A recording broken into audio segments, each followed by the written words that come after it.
let's take a look at a few more complicated composite functions and continue working on finding the domain of the composite functions. So first thing first, when I want to find this composite function, they're asking me to take the g function and plug it into the f function. So when I do this, I'm literally going to take this g function over here, x minus 1, and plug it into the x of the f function. This is what it means to do the function f composed with g. So when I start to write this out, I will write out the f function 2 divided by 2 times x, but in place of x I'll put a blank parentheses, and then plus 3. So in that blank space, as I mentioned, instead of writing x, I'm going to write the g function, which is x minus 1. So let's go ahead and simplify this a little bit. I can go ahead and distribute that 2 on the bottom. So I get 2 over 2x minus 2, and then plus 3.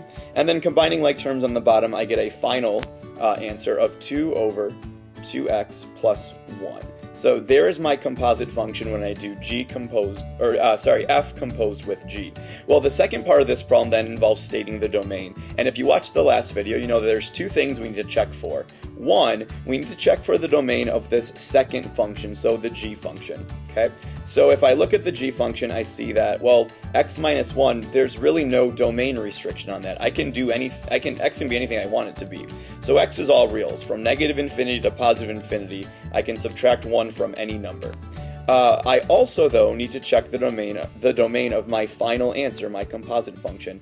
And this time, there is a domain restriction. X cannot be anything I want it to be. I don't want to divide by 0. And so some of you may be able to look at this and just know what we don't want x to be. For the rest of you, let's go ahead and actually set the denominator equal to 0 to figure out what our very bad number would be.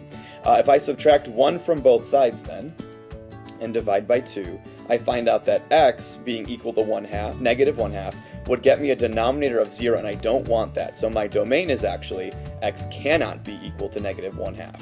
So now to find our total overall domain for this problem, I need to consider both of those domains.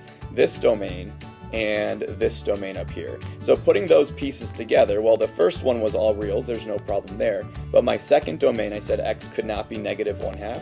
So let's go ahead and state a final domain. I'm going to do this whole set notation thing.